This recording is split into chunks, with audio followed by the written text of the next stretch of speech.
اگلی ہیڈنگ حضور کی خبروں کو قبول کرنے اور ماننے کی بابت، یعنی حجیت حدیث کی بحث۔ ہمیں خبر دی ابو عبداللہ محمد بن عبداللہ حافظ نے، ان کو ابو العباس محمد بن یعقوب نے، وہ کہتے ہیں کہ ہمیں خبر دی ربیع بن سلیمان نے، وہ کہتے ہیں ہمیں خبر دی ابو عبداللہ محمد بن ادریس شافعی نے، وہ فرماتے ہیں کہ اللہ تعالیٰ نے اپنے رسول کو اپنے دین میں اور اپنے فرائض اور اپنی کتاب میں ایسے مقام کے اور ایسے منصب پر فائز فرمایا ہے کہ جو مقام یہ ظاہر کرتا ہے کہ اللہ نے اس کو اپنے دین کا علم اور نشان بنا دیا ہے، بائیں صورت کے اس کی اطاعت کو فرض کر دیا ہے اور اس کی معصیت اور نافرمانی کو حرام کر دیا ہے، اور پھر اس کی فضیلت کو اس طرح ظاہر کیا ہے کہ اس کے ساتھ ایمان لانے کو اللہ نے اپنے ساتھ ایمان لانے کے ساتھ ملا کر ذکر فرمایا ہے۔ چنانچہ ارشاد باری تعالیٰ ہے۔ ترجمہ: آپ لوگ ایمان لے آؤ اللہ کے ساتھ اور اس کے رسول کے ساتھ۔ نمبر 2 ترجمہ: یقینی بات ہے کہ مومن وہی لوگ ہیں جو اللہ اور اس کے رسول کے ساتھ ایمان لائے ہیں۔ اللہ نے کمال ایمان کو اللہ کے ساتھ ایمان لانے کو قرار دیا ہے، جو کہ اس کے ماں سوا ایمان اس کے تابع ہوگا۔ اس کے بعد اپنے رسول کے ساتھ ایمان کو ذکر کیا ہے۔ امام شافعی نے فرمایا، ہمیں خبر دی ابن عینیہ نے، اس نے مجاہد سے اللہ کے اس قول کے بارے میں فرمایا، وَرَفَعْنَا لَكَ ذِكْرَكَ، ہم نے اے محمد آپ کا ذکر بلند کر دیا ہے۔ فرمایا کہ اس سے مراد یہ ہے کہ جہاں میرا ذکر ہوگا اے محمد، وہاں آپ کا بھی ذکر ہوگا۔ اشہد ان لا الہ الا اللہ و اشہد ان محمد رسول اللہ۔ امام شافعی نے فرمایا، اللہ تعالیٰ نے لوگوں پر اپنی وحی کی اتباع اور اپنے رسول کی سنتوں اور طریقوں کی اتباع کرنا فرض قرار دیا، اور اپنی کتاب میں ارشاد فرمایا۔ ترجمہ: البتہ تحقیق اللہ تعالیٰ نے اہل ایمان پر احسان کیا ہے جب ان کے اندر انہی میں سے رسول بھیج دیا ہے، وہ ان کے اوپر اس کی آیات کی تلاوت کرتا ہے اور ان کو پاک کرتا اور ان کو کتاب اور حکمت کی تعلیم دیتا ہے، جبکہ وہ اس سے قبل کھلی گمراہی میں تھے۔ ان آیات کے ساتھ دیگر وہ آیات بھی شامل کر لی جائیں جن میں کتاب و حکمت کا ذکر ہے۔ نمبر 5 امام شافعی فرماتے ہیں، اللہ تعالیٰ نے الکتاب کا ذکر فرمایا ہے، وہ قرآن مجید ہے، اور الحکمہ کا ذکر کیا ہے۔ میں نے ان لوگوں سے سنا ہے اہل علم میں سے جن کے علم قرآن کے ساتھ میں راضی اور مطمئن ہوں، وہ فرماتے تھے کہ الحکمہ رسول اللہ کی سنت ہے۔ ارشاد باری تعالیٰ ہے۔ ترجمہ: اے اہل ایمان، اللہ کی اطاعت کرو اور رسول اللہ کی اطاعت کرو، اور صاحب حکم صاحب اقتدار کی جو بھی تم سے ہو اس کی اطاعت کرو۔ اگر تم لوگ کسی چیز میں باہم اختلاف کر بیٹھو تو اس کے معاملے کو اللہ کی طرف اور اس کے رسول کے فیصلے کی طرف لوٹا دو۔ تو بعض اہل علم نے کہا ہے کہ اولو الامر سے مراد رسول اللہ کے سرایہ کے امیر مراد ہیں، یعنی جن جہادوں سفروں میں حضور خود نہیں جاتے تھے بلکہ جہادی دستہ روانہ کرتے تھے اور ان پر ایک آدمی کو امیر اور حکم دینے والا مقرر کر دیتے، وہی امیر مراد ہیں۔ اور بعض اہل علم نے فرمایا ہے کہ یہ جو فقرہ ہے، ترجمہ مراد ہے، یعنی جس چیز میں تم باہم اختلاف کر بیٹھو تو ان امور میں اولو الامر، ان کے مقرر کردہ امیر جن کی اطاعت کرنے کا وہ حکم دیں، ان سب کی اطاعت لازمی ہے، یعنی جس بات میں اختلاف کر بیٹھو اس کو اس بات کی طرف لوٹا دو جو کچھ اللہ نے فرمایا ہو یا رسول اللہ نے فرمایا ہو۔ اس کے بعد امام شافعی نے کلام کو جاری رکھتے ہوئے فرمایا کہ آپ یقین جانیے کہ رسول اللہ کی اطاعت خود اللہ کی اطاعت ہے۔ چنانچہ ارشاد ہوا۔ ترجمہ: تیرے رب کی قسم ہے، لوگ مومن نہیں ہو سکتے جب تک آپ کو فیصل نہ بنا لیں اس بات میں جس میں ان کے درمیان اختلاف ہوا ہے، اس کے بعد وہ اپنے دل میں حرج اور تنگی محسوس نہ کریں آپ کے فیصلے سے، بلکہ وہ بطیب خاطر اس فیصلے کو تسلیم کر لیں۔ نیز انہوں نے آپ کے امر کی اتباع کے فرض ہونے کی بابت اس آیت سے بھی حجت پکڑی ہے۔ ترجمہ: آپ لوگ آپس میں جس طرح ایک دوسرے کو بلاتے ہو، رسول اللہ کو اس طرح نہ بلایا کرو۔ اللہ تعالیٰ تم میں سے ان لوگوں کو خوب جانتے ہیں جو تم میں سے خفیہ طور پر نکل جاتے ہیں پناہ لینے کے لیے۔ چاہیے کہ لوگ رسول کے امر کی مخالفت کرنے سے ڈریں کہ ان کو فتنہ یا عذر دردناک نہ پہنچ جائے۔ نیز ارشاد باری تعالیٰ ہے۔ ترجمہ: اور جو کچھ تمہیں رسول دے اس کو لے لو، اور جس چیز سے منع کرے باز آ جاؤ۔ اس کے علاوہ دیگر آیات بھی ہیں جو حضور کے امر کی اتباع کرنے پر اور آپ کی اطاعت کے لازم ہونے پر دلالت کرتی ہیں۔ امام شافعی فرماتے ہیں، یہ حضور کی اطاعت کا فرض ہونا ہر شخص پر ہے جس نے رسول اللہ کو دیکھا ہو، معائنہ اور مشاہدہ کیا ہو، اور ان پر بھی جو بعد والے ہیں قیامت تک ہوں گے۔ جس شخص نے حضور کو دیکھا نہیں اور حضور کا زمانہ پایا نہیں مگر وہ رسول اللہ کا حکم جانتا ہے، ظاہر ہے کہ اس کو حضور سے خبر پہنچنے کے ساتھ یہی علم ہوا ہے، اور حضور کی طرف سے کسی بھی امتی کو خبر ملنا دو طریقوں سے ہے، یا خبر دو طرح کی ہوتی ہے، مترجم کہتا ہے کہ مذکورہ تحریر کا خلاصہ مطلب یہ ہے کہ جب اطاعت اللہ کی طرف فرض ہے جو مذکورہ قرآنی نصوص سے ثابت ہے تو ظاہر بات ہے اطاعت اسی وقت ممکن ہو سکتی ہے جب انسان کو رسول اللہ کے فرمان اور آپ کے عمل کے بارے میں علم، اطلاع اور خبر ہو، ورنہ عمل اور اطاعت ناممکن ہے، اور خبر حاصل ہوتی ہے خبر دینے والے کے ذریعے سے۔ لہذا خبر یعنی حدیث حجت ہوئی، خواہ قولی ہو یا فعلی اور عملی۔ امام بہقی فرماتے ہیں خبر دو قسم کی ہوتی ہے، ایک تو عام خبر جو عمومی احکام کے بارے میں رسول اللہ سے ان الفاظ اور جملوں کے ساتھ جو اللہ نے بندوں پر فرض کیا ہے کہ اس کو اپنی زبانوں کے ساتھ اور افعال اور اعمال کے ساتھ بجا لائیں اور اپنی جانوں اور اپنے مالوں کے ساتھ ان کو سر انجام دینے کے لیے آئیں۔ اس قدر جاننا اتنا ضروری ہے کہ اس سے جہل اور نا واقفیت میں رہنے کی گنجائش ہی نہیں ہے۔ اس بارے میں اہل علم ہو یا جاہل سب برابر ہیں، اس لیے کہ سب اس کے مکلف ہیں۔ مثلا نمازوں کی تعداد اور ان کی رکعات کی تعداد کا علم ہونا، ماہ رمضان کے روزے کی فرضیت کا علم، حج بیت اللہ کی فرضیت کا علم، اور فواحش اور بے حیائیوں کی حرمت کا علم ہونا، اور اس بات کا علم ہونا کہ ان کے مالوں میں اللہ کا حق ہے، اور ہر اسی چیز کا علم جو اس مفہوم میں آتی ہے۔ دوسری خبر ہوتی ہے جو خاص لوگوں کے لیے خاص احکام میں ہو، جس کو اکثر لوگ نہیں جانتے، جیسے پہلی چیزوں کو جانتے ہیں، اور عام لوگ اس کے جاننے کے مکلف بھی نہیں ہوتے۔ مثلا سجدہ سہو کے احکام کے کن باتوں سے سجدہ سہو واجب ہوگا، کن باتوں سے نہیں ہوگا، کون سی چیز حج فاسد کرے گی، کون سی نہیں کرے گی، کس چیز سے فدیہ دینا واجب ہوگا اور کن باتوں سے نہیں ہوگا، یہ وہ امور ہیں جن کا جاننا علماء پر واجب ہے، اور عام لوگوں پر سچے بندے کی خبر کو اس کے صدق پر اعتماد کر کے قبول کرنا لازم ہے۔ اللہ نے جو نبی کی اطاعت فرض کی ہے اس میں ان کو رد کرنے کی گنجائش نہیں ہے۔ شیخ امام رحمۃ اللہ علیہ نے فرمایا اگر خبر حدیث کے ساتھ حجت کا ثبوت نہ ہوتا تو رسول اللہ اپنے خطبے میں ان لوگوں کو جو موجود تھے ان کو ان کے دین کی تعلیم کے بعد یہ نہ فرماتے۔ ترجمہ خبردار جو لوگ موجود ہیں تم میں سے وہ ان لوگوں تک دین کو پہنچا دیں، یعنی خبر دے دیں جو موجود نہیں ہیں۔ بسا اوقات سننے والے سے زیادہ بات کو وہ یاد رکھتا ہے جس کو بات پہنچائی جاتی ہے۔ ہمیں خبر دی ابو الحسین محمد بن حسین بن محمد بن فضل قطان نے بغداد میں، وہ کہتے ہیں کہ ہمیں خبر دی اسماعیل بن محمد سفار نے، ان کو عباس بن محمد نے، وہ کہتے ہیں کہ ہمیں حدیث بیان کی اسحاق بن منصور نے، وہ کہتے ہیں کہ ہمیں خبر دی حریم بن سفیان نے عبد الملک بن عمیر سے، ان کو عبد الرحمن بن عبداللہ بن مسعود نے اپنے والد سے، وہ کہتے ہیں رسول اللہ نے فرمایا تھا۔ ترجمہ اللہ تعالیٰ اس شخص کو خوش رکھے جس نے ہم سے حدیث سنی پھر اس کو آگے پہنچایا، بالکل اسی طرح جیسے سنی تھی۔ رسول اللہ کی احادیث آگے پہنچانے کا حکم دینا۔ امام شافعی فرماتے ہیں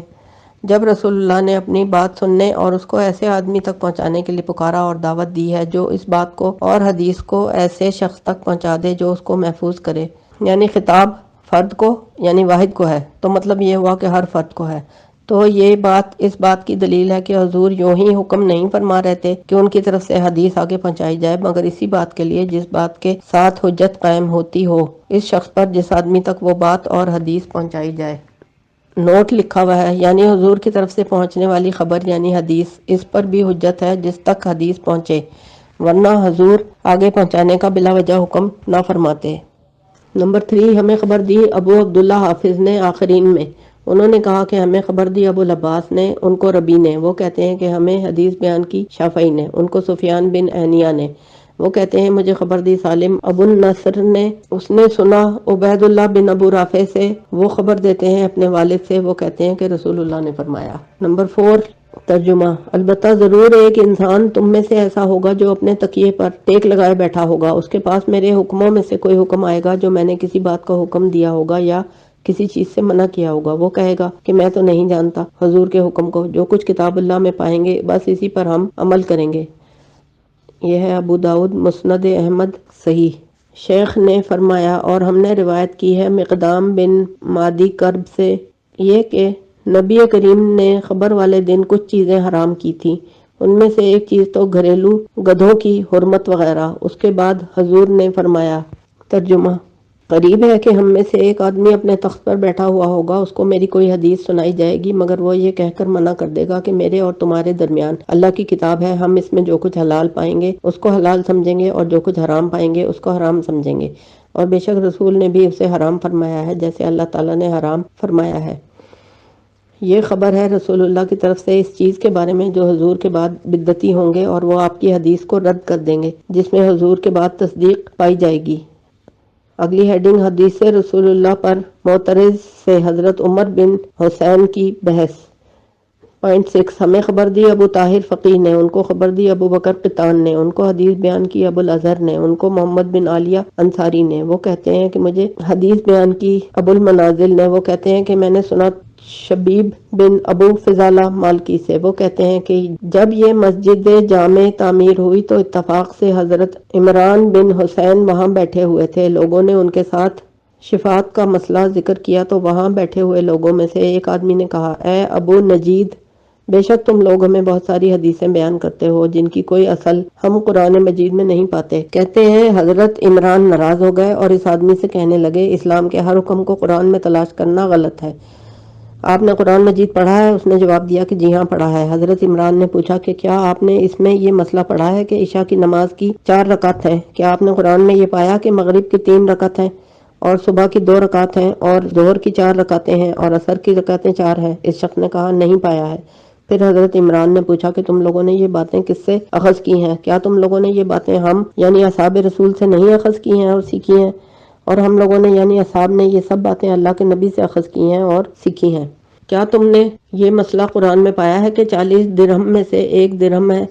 یعنی بطور زکوٰۃ دینا ہے، اور یہ کہ اتنی بکریوں میں 1 بکری ہے اور اتنے اتنے اونٹوں میں زکوٰۃ کا 1 اونٹ ہے؟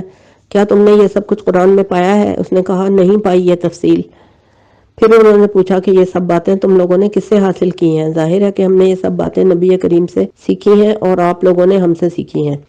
پھر حضرت نے اس سے پوچھا کہ قرآن مجید میں آپ نے یہ تو پڑھا ہے کہ آپ لوگوں کو پرانے گھر کا یعنی کعبے کا طواف کرنا چاہیے، مگر یہ بتائیے کیا تم نے یہ بھی پڑھا ہے کہ تم لوگ 7 بار طواف کرو اور تم لوگ اس کے بعد مقام ابراہیم کے پیچھے 2 رکعت نفل ادا کرو؟ کیا تم نے یہ باتیں قرآن میں پائی ہیں؟ پھر بتاؤں کہ تم نے یہ کس سے اخذ کی ہیں؟ کیا تم نے یہ ساری باتیں ہم لوگوں سے صحابہ کرام سے نہیں حاصل کی ہیں اور ہم نے ان کو رسول اللہ سے حاصل کیا تھا،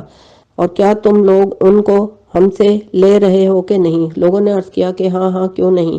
آپ سے ہی سیکھیں گے۔ پھر فرمایا کہ کیا تم نے قرآن میں یہ مسئلہ پایا ہے کہ اسلام میں جلب نہیں ہے، یعنی اس کی وضاحت لکھی ہے جانوروں کو ایک شہر سے فروخت کرنے کے لیے دوسرے شہر لے جانا، اور اسلام میں جنبو نہیں ہے یعنی دور دراز بیٹھ کر مویشیوں کو اپنے پاس منگوانا کہ اس میں سے زکوٰۃ کے جانور وصول کروں، اور اسلام میں شغار نہیں ہے اپنی بہن یا بیٹی دے کر دوسرے کی بہن یا بیٹی سے نکاح بغیر مہر کے کرنا۔ کیا تم نے یہ مسئلہ قرآن میں پایا ہے؟ لوگوں نے جواب دیا کہ نہیں۔ تو حضرت عمران نے فرمایا بے شک میں نے رسول اللہ سے سنا تھا، فرما رہے تھے کہ لا جلبہ ولا جنبہ ولا شغارہ فی الاسلام، کہ اسلام میں جلب نہیں، جنب نہیں اور شغار نہیں ہے۔ انہوں نے یہ بھی فرمایا کہ کیا تم نے یہ سنا کہ اللہ نے اپنی کتاب میں حکم فرمایا ہے، ترجمہ جو کچھ تمہیں رسول دے اس کو لے لو اور جس چیز سے منع کرے اس سے رک جاؤ۔ حضرت عمران نے فرمایا تحقیق ہم لوگوں نے رسول اللہ سے کئی اشیاء حاصل کی اور سیکھی جن کا تمہیں علم نہیں ہے۔ فرمایا کہ اس کے بعد حضرت عمران نے شفاعت کا ذکر کرتے ہوئے فرمایا کہ کیا تم نے اللہ کا یہ فرمان سنا ہے کہ اس نے کچھ لوگوں سے یہ فرمایا، ترجمہ تمہیں کون سی چیز جہنم میں لے کر آئی ہے؟ جہنمی کہیں گے کہ ہم لوگ نماز نہیں پڑھتے تھے، مسکین کو کھانا نہیں کھلاتے تھے اور دین کی مخالفت کرنے والوں کی باتوں میں گھستے تھے، قیامت کو جھٹلاتے تھے یہاں تک کہ موت آ گئی تھی۔ ایسے لوگوں کی سفارش کرنے والوں کی سفارش کوئی فائدہ نہیں دے گی، سفارش مفید اور کارآمد ہوگی ماں سوا ان لوگوں کے جن کا اوپر ذکر آیا ہے جسے تم نے سنا ہے۔ اگلی ہیڈنگ ہے حدیث کو قرآن پر پیش کرنے والی حدیث باطل ہے۔ شیخ فرماتے ہیں کہ جس روایت میں حدیث کو قرآن پر پیش کرنے اور کر کے دیکھنے کا حکم یعنی حدیث کو قرآن پر پیش کرنے والی روایت، وہ روایت باطل ہے اور صحیح نہیں ہے، وہ خود باطل ہونے پر روشنی منعکس کرتی ہے۔ قرآن مجید میں حدیث کے قرآن پر پیش کرنے پر کوئی دلالت نہیں ہے۔ اگلی ہیڈنگ خبر واحد کی تثبیت کے بارے میں دلائل اور حجج کثیر۔ امام بہقی فرماتے ہیں کہ خبر واحد کی تثبیت کے سلسلے میں حجج کثیرہ موجود ہیں اور وہ میری مثبوت کتب میں مدون ہیں۔ امام شافعی نے جس بات سے خبر واحد کے ثابت رکھنے اور اس کے حجت ہونے کے بارے میں دلیل پکڑی ہے وہ سیرت رسول اور قول و فعل کے وہ مشہور واقعات ہیں جو عام ہیں اور مشہور ہیں کہ حضور جب اپنے اعمال کو بھیجتے تھے تو ایک ایک بندے کو بھیجتے تھے۔ کوئی رسول اور نمائندہ اطلاع دینے یا پیغام دینے کے لیے بھی جاتا تھا تو ایک ایک شخص کو بھیجتے تھے۔ ظاہر ہے کہ حضور اپنے عمال کو اس لیے ہی تو بھیجتے تھے کہ وہ جا کر لوگوں کو ان احکامات دینی شرعی کی خبر دیں جن کے بارے میں خود ان کو رسول اللہ نے خبر دی ہوئی تھی، اور اس لیے بھیجتے تھے تاکہ وہ مال لوگوں سے جا کر وہ مال وصول کریں جو اللہ نے ان پر واجب کر دیے تھے، اور اس لیے تاکہ لوگ ان عمال کو اپنا مال دے دیا کریں، اور اس لیے عمال کو بھیجتے تھے کہ وہ جا کر لوگوں پر اللہ کی حدود قائم کریں اور ان پر جا کر شرعی احکامات نافذ کریں۔ بالفرض اگر لوگوں پر ان عمال کی حجت قائم نہ ہوتی، جبکہ لوگ اسلامی مملکت کے ہر طرف اور ہر کونے میں ہوتے تھے جن کی طرف عمال روانہ کیے جاتے تھے، اور وہ عمال اس خبر کے ساتھ جس خبر کو وہ لے گئے ہوتے تھے لوگوں کے نزدیک اہل صلاۃ ہوتے تھے، اگر وہ مشکوک الخبر ہوتے یا ان پر حجت قائم نہ ہوئی ہوتی تو رسول اللہ اس طرح نہ بھیجتے، اور نہ ہی لوگوں پر ان کی حجت قائم ہوتی، اور نہ لوگوں کے اوپر اجابت کرنا لازم ہوتا۔ نمبر 1، حضور نے سیدنا ابو بکر صدیق کو حج کا والی اور امیر بنا کر بھیجا تھا۔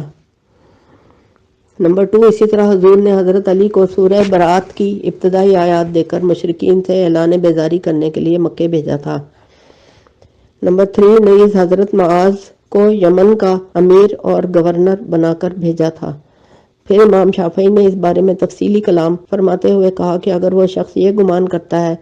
یعنی جو حدیث کو رد کرتا ہے کہ حضرت معاذ جن جن لوگوں کے پاس گئے تھے اور حضور کی طرف سے سرایا کے امیر جن جن لوگوں کے پاس گئے تھے ان کی خبر کے ساتھ حجت پکڑی گئی تھی، تو اس نے مان لیا کہ خبر واحد کے ساتھ حجت بھی قائم ہوتی ہے۔ اگر اس کے باوجود بھی وہ یہ گمان کرتا ہے کہ لوگوں پر حجت قائم ہوئی تھی تو پھر وہ بہت بڑی بھیانک بات کہتا ہے، اور اگر وہ یہ کہے کہ یہ خبر عام آدمی کی خبر نہیں ہوئی تھی جس کا آپ نے ذکر کیا ہے، تو پھر بات راجع ہوگی خبر خاص اور خبر عام کی طرف۔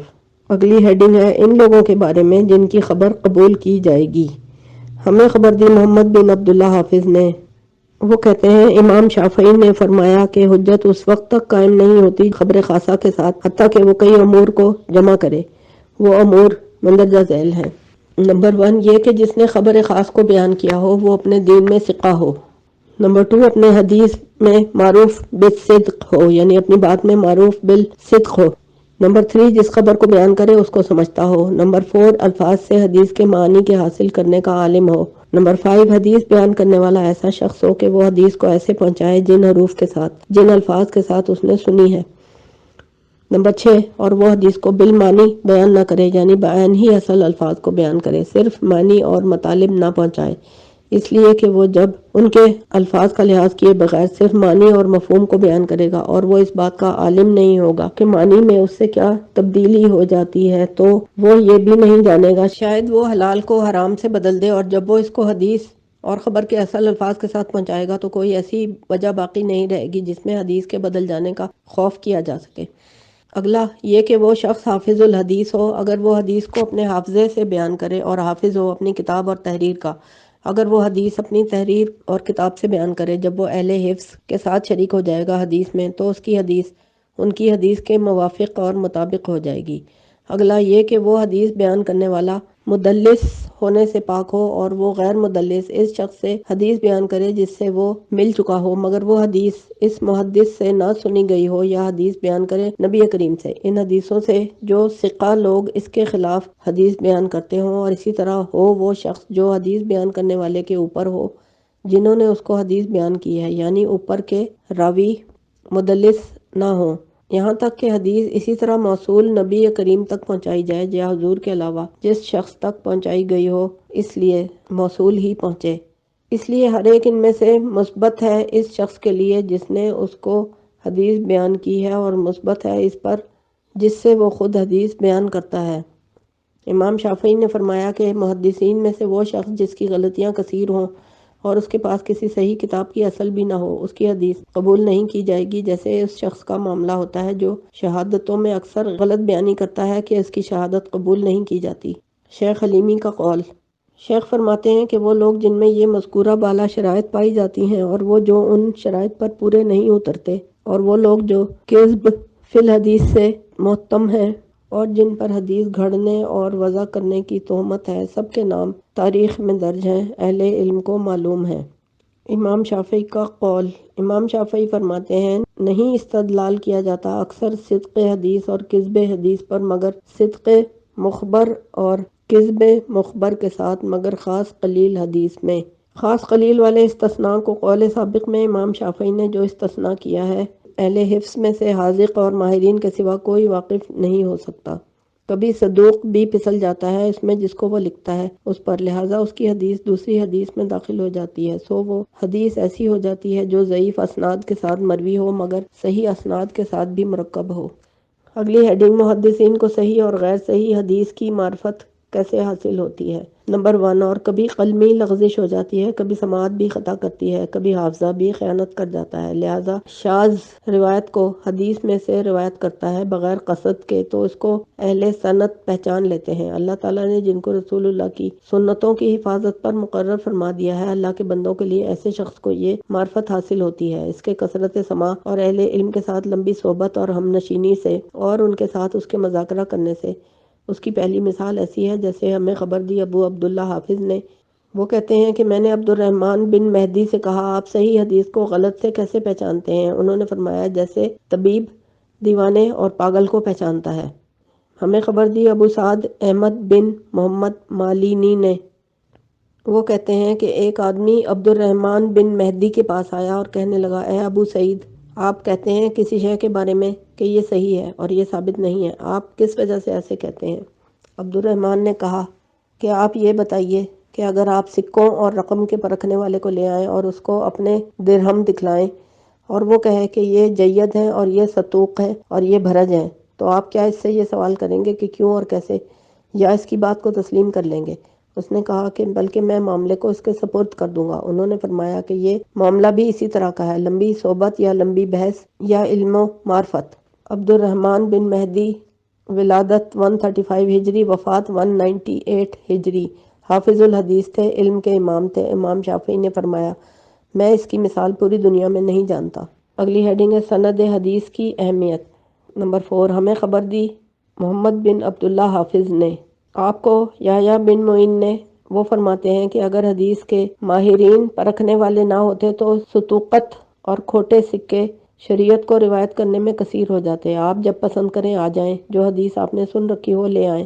یہاں تک کہ میں تیرے لیے اس میں سے نقد بیت المال علیحدہ کر دوں گا۔ کیا آپ کو قاضی شریح کا قول یاد نہیں ہے کہ اثر یعنی حدیث کے لیے ایسے پرکھنے والے ماہرین علوم ہیں جیسے چاندی کو پرکھنے والے نقاد ہوتے ہیں؟ اگلی ہیڈنگ ہے اس باب میں جس چیز کی معرفت کا ہونا واجب ہے وہ یہ ہے کہ آپ کو اس بات کا علم ہو کہ اخبار خاصہ مرویہ 3 قسم ہیں۔ قسم اول وہ ہیں جن کی صحت پر اہل علم بالحدیث متفق ہیں، اور پھر وہ بھی 2 قسم ہیں۔ قسم اول یہ کہ حدیث مروی ہو وجوہ کثیرہ سے اور مختلف طریق سے، حتیٰ کہ وہ اجتہاد میں یعنی شہرت میں داخل ہو جائے، اور بعید ہو کہ کوئی اس میں خطا کا وہم کر سکے یا اس میں سب لوگ جھوٹ پر متفق ہو گئے ہوں۔ یہ حدیث کی ایسی قسم ہے کہ اس سے علم مکتسب یا علم کسبی حاصل ہوتا ہے۔ اس قسم کی مثال وہ احادیث ہیں جو تقدیر کے بارے میں روایت ہوئی ہیں، اور رؤیت باری تعالیٰ اور حوض کوثر اور عذاب قبر کے بارے میں، اور بعض وہ جو معجزات میں اور فضائل اور احکام میں مروی ہیں۔ بس تحقیق ان میں سے بعض احادیث وجوہ کثیرہ سے مروی ہیں۔ قسم دوم یہ ہے کہ حدیث مروی ہو جہت الاحاد سے، یعنی ایک راوی سے، اور وہ مستعمل ہو دعاؤں میں، ترغیب و ترہیب میں اور احکام میں، جیسے شاہدوں کی شہادت مستعمل ہوتی ہے۔ احکام میں حکام کے نزدیک اگرچہ امکان ہوتا ہے اس پر اور مخبر پر خطا کا اور نسیان کا، کیونکہ قرآن میں نص آ چکی ہے شاہدین کی شہادت کو قبول کرنے کے بارے میں جبکہ وہ دونوں عادل ہوں۔ سنت وارد ہو چکی ہے خبر واحد کو قبول کرنے کے بارے میں جب وہ عادل ہو اور شرائط قبولیت کا جامع ہو اس امر میں جو عمل کو واجب کرنے میں بہرحال معجزات میں اور صحابہ میں سے کسی ایک کے فضائل میں۔ ان دونوں امور میں اخبار احاد مروی ہیں، ان کے اسباب ذکر کرنے میں ہاں، مگر وہ تمام مرویات مجتمع میں متفق ہیں اثبات معنی واحد میں، وہ ہے معجزات کا ظہور ایک شخص سے اور اثبات فضیلت شخص واحد، لہٰذا ان کے مجموعے سے علم مکتب حاصل ہو جاتا ہے۔ بلکہ ایسی مرویات کو اور اخبار مستفیض کو جو معجزات اور ان نشانیوں کی بابت ہیں جو سیدنا محمد مصطفیٰ سے ظہور پذیر ہوئی ہیں، ان کو جمع کیا جائے تو پھر وہ حد تواتر میں داخل ہو جاتی ہیں جو علم قطعی اور علم ضروری کو واجب کرتی ہیں۔ چنانچہ ان سے ثابت ہو جاتا ہے کہ ایک آدمی عرب سے اٹھا ہے، اسے محمد بن عبداللہ بن عبد المطلب کہتے ہیں، اس نے دعویٰ کیا ہے کہ وہ رب العالمین کا رسول اور نمائندہ ہے، اور اس پر نشانیاں ظاہر ہوئی ہیں، اور وہ لوگوں کے سامنے معجزات لائے جنہوں نے اس کو دیگر لوگوں سے منفرد اور ممتاز کر دیا ہے۔ ان امور کے ساتھ جن پر ایمان لایا ہے ہر وہ شخص جس پر اللہ نے انعام فرمایا ہے ہدایت کا، جبکہ اس کے ساتھ ساتھ ان کی امت میں قرآن زندہ تابندہ معجزہ کا بانی اور دائمی ہے۔ یہ معاملہ ایسے ہے جیسے ان اسباب مشہورہ کا جو حاتم طائی کی سخاوت کی بابت میں شہرت پکڑ چکے ہیں۔ یہ حقیقت ہے کہ وہ سب اخبار احاد سے معلوم ہوئے ہیں، لیکن اس بات سے انکار ہی نہیں کیا جا سکتا کہ جب وہ سب جمع ہو جاتی ہیں تو ایک معنی اور ایک مفہوم کو ثابت کر دیتی ہیں، وہ ہے حاتم کی سخاوت۔ تو سخاوت والی روایات حد تواتر میں داخل ہو جاتی ہیں اثبات سخاوت میں۔ قسم ثانی، بہرحال نوع ثانی اخبار و احادیث میں سے وہ احادیث ہیں یا اہل علم بالحدیث جن کے ذوف عجز پر متفق ہیں۔ یہ نوع پھر دو قسم پر ہے۔ اس میں اول وہ ہے جس کو وہ شخص روایت کرے جو حدیث وضع کرے اور حدیث میں جھوٹ بولنے میں معروف ہو۔ یہ قسم ایسی ہے کہ جو امور دین میں کسی حد تک بھی مستعمل نہیں مگر بصورت تحقیق ہمیں خبر دی ہے۔ ابو علی حسین بن محمد روزباری نے، وہ کہتے ہیں ہمیں خبر دی ابو بکر بن محمد بن احمد بن محمودیہ فرماتے ہیں کہ رسول اللہ نے فرمایا جو شخص مجھ سے کوئی حدیث بیان کرے حالانکہ وہ دیکھے کہ وہ جھوٹ ہے تو وہ جھوٹوں میں سے ایک جھوٹا ہے۔ فرماتے ہیں کہ ہمیں حدیث بیان کی شعبہ نے، وہ کہتے ہیں کہ رسول اللہ نے فرمایا تھا، پھر انہوں نے بھی مذکورہ حدیث کی مثل ذکر کی ہے اس نوع میں سے۔ دوسری قسم وہ ہے کہ اس کا راوی حدیث وضع کرنے کی تہمت زدہ نہ ہو مگر حافظے کی خرابی اور کثرت غلط میں معروف ہو اپنی روایات میں، یا راوی مجہول ہو جس کی عدالت ثابت نہ ہو اور اس کی خبر کی قبول کرنے کی شرائط جو قبول کرنے کا موجب ہوتی ہیں وہ بھی ثابت نہ ہو۔ احادیث کی یہ قسم بھی احکام شرعیہ میں مستعمل نہیں ہوتی، جیسے اس شخص کی شہادت حکام کے نزدیک قبول نہیں ہوتی جس کی یہی صفت ہو۔ کبھی ایسی روایت دعاؤں میں اور ترغیب و ترہیب میں، تفسیر و تشریح میں، مغازی میں استعمال کی جاتی ہے، یعنی ان امور میں جن کے ساتھ کسی شرعی حکم کا تعلق نہ ہو۔ امام بہقی فرماتے ہیں میں نے سنا ابو عبداللہ حافظ سے کئی واسطوں سے پہنچتے ہوئے، وہ کہتے ہیں کہ ان کے والد بیان کرتے تھے عبد الرحمن بن مہدی سے کہ انہوں نے کہا تھا کہ جب ہم روایت کریں ثواب، عطاب، فضائل اعمال کے بارے میں تو ہم لوگ اسانید میں نرمی اور آسانی کرتے ہیں، تساہل کرتے ہیں اور مردوں میں راویوں میں چشم پوشی کرتے ہیں، اور جس وقت ہم حلال اور حرام اور احکام کے بارے میں روایت کریں تو ہم لوگ اسانید میں خوب سختی کرتے ہیں اور راویوں پر خوب تنقید اور جانچ پڑتال کرتے ہیں۔ ہمیں خبر دی محمد بن عبداللہ حافظ نے کئی واسطوں سے ہوتے ہوئے میں نے سنا ابو قدامہ سے، وہ کہتے ہیں کہ یحییٰ بن سعید قطان نے فرمایا تھا کہ تفسیر کے معاملے میں آسانی اور نرمی اختیار کر لی ہے اہل علم نے اور تساہل سے کام لیا ہے ایسے لوگوں سے بھی جو حدیث میں ثقہ نہیں قرار دیے گئے۔ اس کے بعد میں نے راویوں میں سے لیث بن ابو سلیم، جویر بن سعید، ضحاک، محمد بن صاحب کلبی کا ان کے سامنے ذکر کیا تو انہوں نے فرمایا کہ ان لوگوں کی حدیث کی تعریف کی جاتی ہے اور ان سے تفسیر بھی لکھی جاتی ہے۔ شیخ حلیمی کا تبصرہ، شیخ فرماتے ہیں کہ محدثین نے مذکورہ راویوں سے تفسیر اخذ کرنے میں تساہل سے اس لیے کام لیا ہے کہ یہ راوی جن الفاظ کے ساتھ تفسیر کرتے ہیں لغات عرب ان کے الفاظ کی شہادت دیتی ہیں، اور حقیقت یہ ہے کہ اس بارے میں ان کا عمل دخل فقط جمع اور تقریب میں ہے۔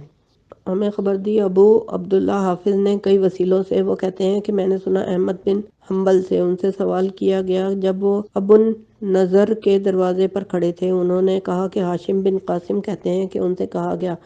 اے ابو عبداللہ آپ موسیٰ بن عبیدہ راوی کے بارے میں کیا فرماتے ہیں اور محمد بن اسحاق کے بارے میں؟ انہوں نے فرمایا کہ بہرحال موسیٰ بن عبیدہ اس کے ساتھ تو کوئی حرج نہیں ہے لیکن وہ منکر احادیث بیان کرتا ہے، عبداللہ بن دینار سے، وہ ابن عمر سے، وہ نبی کریم سے، اور رہا محمد بن اسحاق وہ ایسا آدمی ہے کہ اس سے احادیث لکھی جاتی ہیں، یعنی مغازی اور اس کی مثل۔ بہرحال جب تیرے سامنے معاملہ آ جائے حلال اور حرام کا تو پھر ہم سوچتے ہیں۔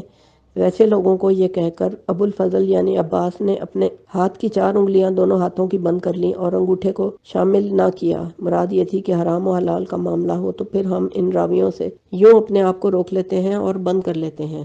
نوع ثالث،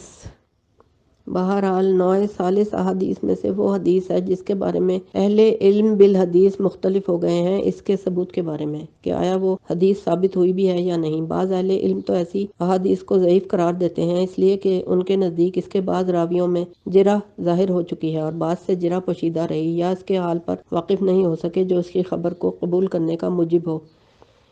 جبکہ اس کے سوا دوسرے اس سے واقف ہو چکے ہوتے ہیں، یا وہ معنی اور مفہوم جس کے ساتھ وہ جرا کرتے ہیں دوسرے اس کو جرا نہیں سمجھتے، یا وہ اس حدیث کے منقطع ہونے پر یا اس کے بعض الفاظ کے انقطاع پر واقف ہو چکے ہوتے ہیں، یا وہ اس بات سے واقف ہو جاتے ہیں۔ بعض راویوں نے اس کے متن میں اس کے بعض راویوں کے قول کو بھی شامل کر دیا ہوتا ہے، یا وہ اس بات سے واقف ہو چکے ہوتے ہیں کہ اسناد حدیث میں داخل ہو گئی ہے، جبکہ یہ حالت دوسروں پر مخفی رہتی ہے۔ یہ وہ نوع ہے کہ ان اہل علم بالحدیث پر جو بعد میں آئیں، لازم ہے کہ وہ محدثین اور اہل علم بالحدیث کے اختلاف پر نظر رکھیں اور اس کے قبول کرنے یا اس کو رد کرنے کے بارے میں ان کے معانی کی معرفت حاصل کرنے میں اجتہاد کریں۔ اس کے بعد ان کے اقوال میں سے صحیح ترین قول کو اختیار کریں اور صحیح ترین قول کو منتخب کریں۔ اگلی ہیڈنگ ہے مرسل روایات اور ان کا حکم۔ ہر وہ حدیث جس کو ایک تابعی یا متعدد تابعی روایت کرتے ہوئے اس کی نسبت نبی کریم کی طرف کر دیں اور یہ ذکر نہ کریں کہ اس کو نبی کریم سے کس نے اٹھایا ہے، یعنی صحابی کا واسطہ ذکر نہ کریں، یہ مرسل روایت ہوتی ہے۔ یہ روایت دو قسم کی ہوتی ہے۔ مرسل کی قسم اول، وہ روایت جس کو بڑے بڑے تابعین نے مرسل ذکر کیا ہو، وہ کبار تابعین جو عادتاً جب ایسے لوگوں کا ذکر کرتے ہوں جن سے انہوں نے سنا ہوتا ہے تو وہ عادل لوگوں کا ذکر کرتے رہتے ہوں جن کی خبر کے ساتھ یقین کیا جاتا ہے۔ ایسا کوئی تابعی اگر حدیث کو مرسل ذکر کرے تو اس کی مرسل پر نظر کی جائے گی۔ اگر اس کے ساتھ کسی دوسرے کی مرسل مل جاتی ہے جو اس کی تاکید کر دیتی ہے، یا کسی ایک صحابی کا قول اس کی تاکید میں مل جاتا ہے، یا عوام اہل علم اس کی طرف گئے ہیں، تو ان صورتوں میں ہم اس تابعی کی مرسل روایت احکام میں قبول کر لیں گے۔ مرسل کی دوسری قسم، جس نے روایت کو مرسل ذکر کیا ہے وہ متاخرین تابعیوں میں سے ہو جو ہر ایک سے روایت اخذ کرنے میں معروف ہو، اور اہل علم بالحدیث کے لیے ان روایات کے مخارج کا ذوف ظاہر ہو چکا ہو جن روایات کو وہ مرسل کرے۔ مرسل روایات کی یہ قسم ایسی ہے جو احکام کے سلسلے میں قبول نہیں کی جائے گی اور ان امور میں قبول کی جائے گی جو احکام سے متعلق نہ ہو، مثلا دعاؤں میں اور فضائل اعمال میں اور مغازی میں اور ان کے مشابہات میں۔ اگلی ہیڈنگ ہے اختلاف احادیث اور ان کا حکم، مجہول حدیث کا حکم۔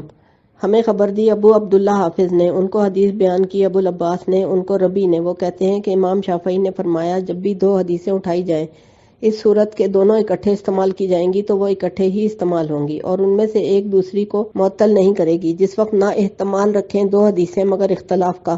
تو اختلاف ان میں دو صورتوں میں ہوگا یا دو وجوہ میں۔ وجہ اول یہ کہ ان دونوں میں سے ایک ناسخ ہوگی اور وجہ دوم یہ دوسری منسوخ، لہذا ناسخ پر عمل کیا جائے گا اور منسوخ کو چھوڑ دیا جائے گا۔ وجہ ثانی یہ کہ دو حدیثیں مختلف ہوں مگر اس بات پر کوئی دلالت نہ ہو کہ ان دو میں سے کون سی ناسخ ہے اور کون سی منسوخ ہے۔ دونوں میں سے کسی ایک کی طرف نہیں جایا جائے گا مگر ایسے سبب کے ساتھ جو اس بات پر دلالت کرے کہ ہم جس کی طرف گئے ہیں وہ اس سے زیادہ قوی ہے جس کو ہم نے ترک کر دیا ہے، اور سبب یہ ہے کہ دونوں حدیثوں میں سے ایک حدیث دوسری سے ثابت ہو تو زیادہ ثابت ہو، لہٰذا ہم اثبت کی طرف جائیں، یا ایک حدیث کتاب اللہ کے زیادہ مشابہ ہو یا سنت رسول کے۔ اس میں جو منسوخ ہیں اس کے جس میں دو حدیثیں مختلف ہیں حضور کی سنت میں سے، یا وہ حدیث اولا ہو اس اعتبار سے جس کو اہل علم پہچاننے میں زیادہ صحیح ہو قیاس میں، یا وہ ایسی ہو جس پر اکثر صحابہ کی عمل ہو، اور جس وقت کوئی حدیث مجہول ہو یا مرغوب ہو اس سے جس نے اس کو اٹھایا ہے وہ ایسے ہوئی جیسے وہ آئی ہی نہیں ہے، گویا کہ وہ ہے ہی نہیں، اس لیے کہ وہ ثابت ہی نہیں ہے۔ اگلی ہیڈنگ رسول اللہ کی بعثت، نزول قرآن، حفاظت خداوندی۔ اس باب میں جس بات کی معرفت کا ہونا انتہائی اہم ہے وہ یہ ہے کہ اللہ تعالیٰ نے اپنے رسول کو حق کے ساتھ مبعوث فرمایا اور اپنی باعزت کتاب اتاری اور پھر اس کی حفاظت کی ذمہ داری اپنے ذمے لے لی ہے، یہ فرما کر کہ انا نحن نزلنا الذکر وانا لہ لحافظون، بے شک اس ذکر خاص کو یعنی قرآن کو ہم نے اتارا ہے اور ہم ہی اس کے محافظ ہیں۔ اللہ تعالیٰ نے اپنے رسول کو اپنے دین، اپنی کتاب کے حوالے سے ان کی وضاحت اور تشریح کے منصب پر فائز فرمایا، چنانچہ ارشاد ہوا ترجمہ، اور ہم ہی نے آپ کی طرف قرآن مجید کو اس لیے اتارا ہے تاکہ آپ لوگوں کے لیے اس کی وضاحت کریں جو پیغام ان کی طرف بھیجا گیا تاکہ وہ غور و فکر کریں۔ پھر اسی مقصد کے لیے اللہ تعالیٰ نے اپنے نبی کو اس کی امت میں بٹھائے رکھا، یہاں تک کہ انہوں نے اپنی امت کے لیے ان تمام امور کی وضاحت کر دی جن کے ساتھ آپ مبعوث ہوئے تھے۔ اس کے بعد اللہ تعالیٰ نے ان کو اپنی رحمت کی طرف قبض کر لیا، یعنی آپ کو وفات دے دی، اس حالت میں کہ اللہ تعالیٰ نے آپ کی امت کو واضح راستے پر چھوڑ دیا تھا۔ مسلمانوں پر کوئی بھی مشکل یا پریشانی آنے والی جب بھی آئی تو کتاب اللہ اور سنت رسول اللہ میں اس کا بیان صراحتاً یا دلالتاً موجود پایا۔